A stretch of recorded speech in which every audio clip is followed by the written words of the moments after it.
I think that most people already know about hemisphere theory, this discovery that certain halves of our brain specialize in particular groupings of functions. I remember back in my day, people would say they are left or right brained, and this idea sort of took on a horoscope like aspect. Telling someone you were right brain dominant had a similar feeling to telling someone you were a Pisces or Leo or something like that. Now, of course, since everyone was having fun with this concept, the party poopers had to come and use their favorite word, pseudoscience. We were committing heresy. You see, there was really no such thing as being left or right brained, and we were just oversimplifying a complex concept because we are too smooth brained to understand the intricacies of neuroscience. Well, they didn't exactly say it like that, but that's the general condescending attitude that you get when you encounter these kinds of people. Am I right? I know you know exactly what I'm talking about.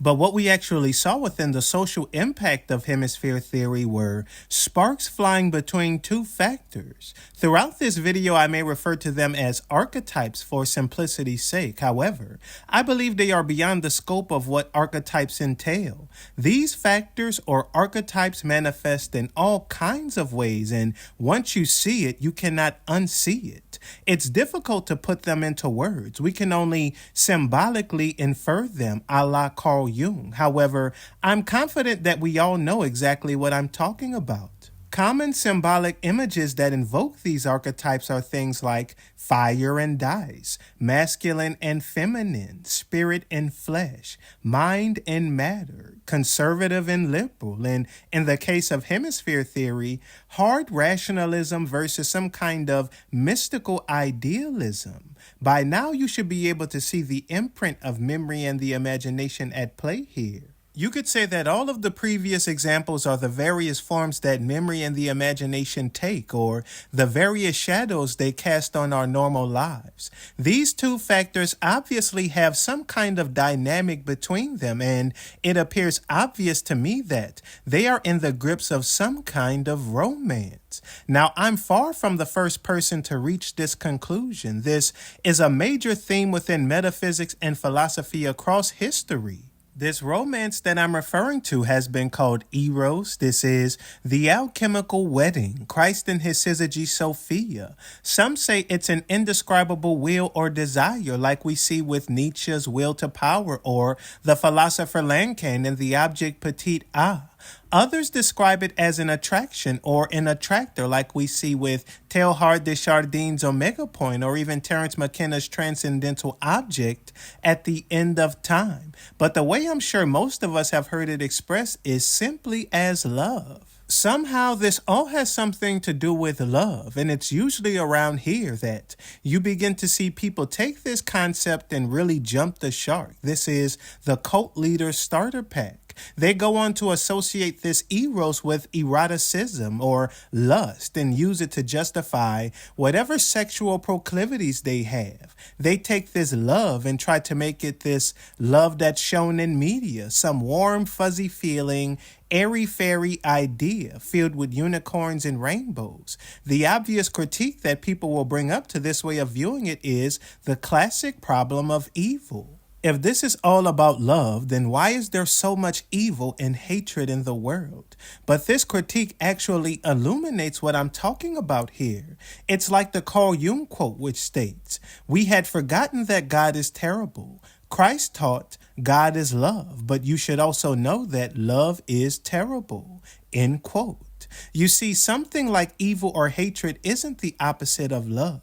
There's actually a thin line between love and hate. I'm sure we've all heard that before.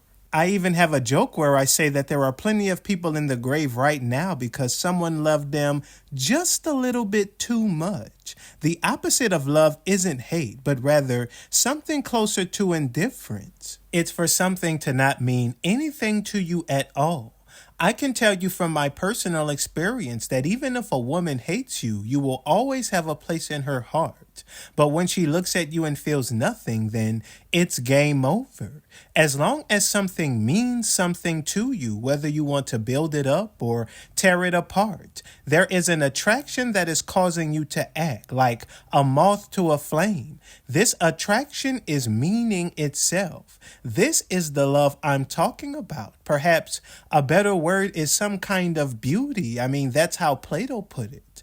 It's the force that causes things to happen. It is the Hermetic principle of polarity. I've mentioned before that within general relativity, everything is said to be traveling through space-time at the speed of light towards the future. But no one can explain what the future is or why we are even heading there. It's obviously because of attraction. They are in love. The reason why we are having so much trouble making sense out of our situation here is because we are falling in love. And anyone who has ever been in love can tell you that it is a very confusing experience. You think I'm making these videos because I wanted to be some kind of guru or make money or something like that? There are many more straightforward ways of accomplishing this other than esoteric mysticism, I assure you. Something about me is in love with this, and I don't know if it's ruining my life or making me a more complete person. It's probably both. Love is how we encounter real magic within the story of our lives. It is to be transformed. These two factors are being transformed by gaining knowledge of the other. You can look at it as some kind of animus relationship or whatever.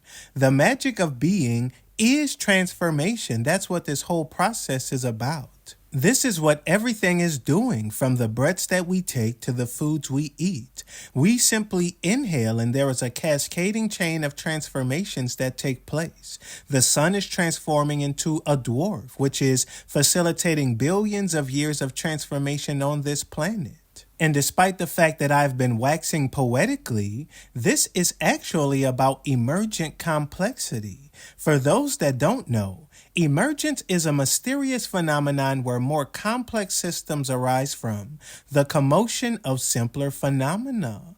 Understanding emergent complexity is the mystery that's stopping us from pretty much understanding everything, because emergence describes reality itself. The most common and relatable example is life. Things went from atoms to molecules to cells to tissues to organs to organism. We still don't know how this is able to happen. It appears nonsensical to us. It's just something that happens. Egypt Prigogine, the famous Nobel Prize winner, is famous in thermodynamics. He called them dissipative structures. The claim is that complex systems spontaneously transform into higher orders of organization. That's how it's phrased, spontaneous order. You'll see once again that this word spontaneous is a scientific word for magic. It's just like randomness. It is where our capacity to describe ends. There appears to be some kind of nonsensical threshold where something spontaneously becomes something else, and we can never illuminate what that threshold is. It is like a magician's sleight of hand trick where no matter how hard you try to follow it, you just can't make sense of it. And the rationalists have been trying every calculation possible to try and figure this out. There are all kinds of computer models that people have made. I think Google had a pretty interesting one where computer programs spontaneously self-organize. But in the end, it's all to no avail, because this has something to do with knowledge itself. I mean, it's even reflected in the very math that you're using to calculate. Look at the natural numbers. We can count 1, 2, 3, but there's an infinite sea of numbers in between those specific digits. The exact point where the number 1 turns into 2 cannot be seen by us. At some point at the edge of infinity, it spontaneously emerges. This isn't about the structure of mathematics, it's about the structure of mind. This is a feature of our software. This is how everything works. It is one distinct manifestation out of a sea of potential. It is meaning applied to the infinite. It is things meaning something to us, and it's all mediated by this force of love, desire, eros, will, take your pick. This is the dynamic that's playing in the background of the double slit experiment, which we'll talk about later. This is the whole idea around simulation theory, or the many worlds hypothesis. It is a modern man trying to come to terms with a possibility dimension I call the imagination. It is the Hindu Brahman. We are finding out that the word everything is far more expansive than what the current rationalist paradigm allows. The imagination is somehow here and not here at the same time. It is interwoven into everything like an elaborate quilt, because memory and the imagination are in love. Everything is the product of this ongoing romance. You could say that the beginning and end are these two poles that are coming together, almost like some kind of eclipse, which cause these interference patterns rippling into every discrete dimension imaginable. Everything is the result of this concrescence. Eternity is reuniting with the imagination. This reuniting is what we experience as time because, once again, time is the moving image of eternity towards her groom. These wave interference patterns caused by this movement is where I believe we get emergent complexity. You could say emergent complexity is the process by which the past reunites with the future. It is the memory and the imagination somehow embracing each other. And the trippy thing about all of this is that it has something to do with mind or psyche, or to be as down to earth about this as possible, knowledge. Emergent complexity is the expansion of knowledge. Don't you see that emergent complexity is ego perception? It is thingness in a nutshell. This is shown in the very principles of thermodynamics. The way we see the world is via things. This is the dissipative structure Prigogine is talking about. Emergent complexity is simply put, seeing more things. It is something new happening. It is for memory to be disrupted. It is time passing. And this is all being manifested as more knowledge. Transformation and change are one and the same. They are memory and the imagination colliding. A kind of space is being filled, a possibility space, and the filling of this space is what we experience as time. We are being transformed by the ticking of the clock, and I think emergent complexity is the direct result of some kind of possibility seeding.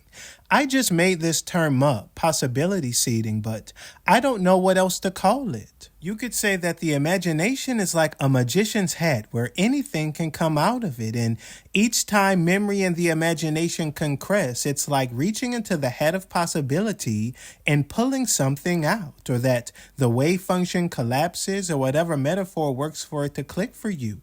It's kind of how now in physics they're saying that before our Big Bang there were countless other Big Bangs with their own unique universes. In this case, each Big Bang would be like you sticking your hand into the magician's hat of possibility and pulling something different out.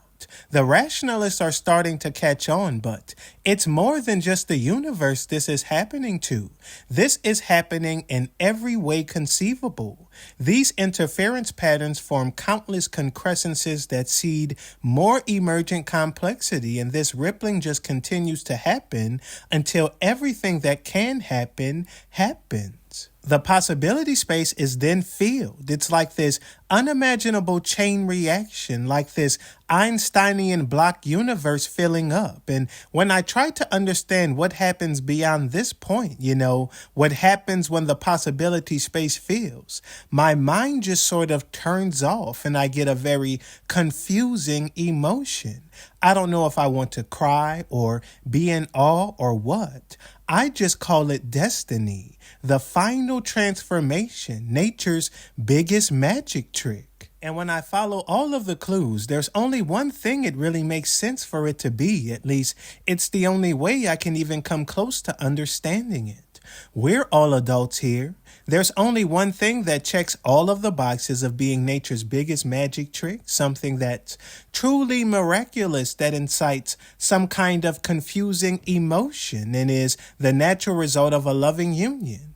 First comes love, then comes marriage, then comes the baby in the baby carriage. It's birth, the most sacred phenomenon in all of the universe. All of nature appears to agree on this. Even the most cold-blooded animals will act irrational when it comes to birth. Birth and transformation are synonymous. Birth is emergent complexity, you see. I always say that life is some kind of living symbol, puzzle, or koan, that there is this weird pun or punchline at the end of all of this. Well, perhaps it's something like this. Birth is nature's biggest magic trick that has baffled us since the beginning. It is the beginning, and there is a sleight of hand that conceals this trick, right? However, this adventure we're on appears to be the road to total understanding, so this punchline at the end of time would be something like us seeing the trick, for there to be no gaps. The boundary between life and death will no longer make sense, and the illusion of time will dissipate. Time is literally an illusion. We've all heard this before. It's cliche. It's dancing interference patterns. When you think about it, this was the story of Christ, transformation, and the ultimate defeat of death. In the end, there's birth and there's death, and there's this gap in between that we all call life. And perhaps in the end, something is revealed about this gap in between that we can only understand by going through this entire process. But that's the story for a different video, so I'll end it here.